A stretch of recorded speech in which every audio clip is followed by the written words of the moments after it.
बाजू में अभी कुव्वते अस्लाफ है बाकी, गिरने नहीं देंगे कभी मैदान वतन का।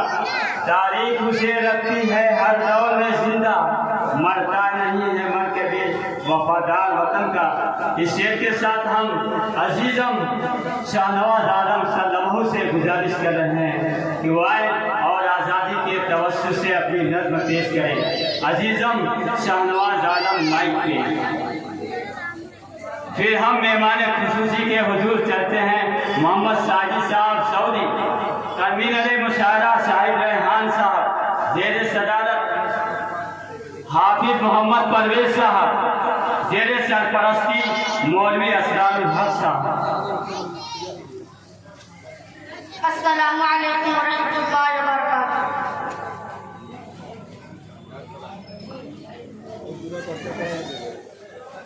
चलो पढ़ो पढ़ो।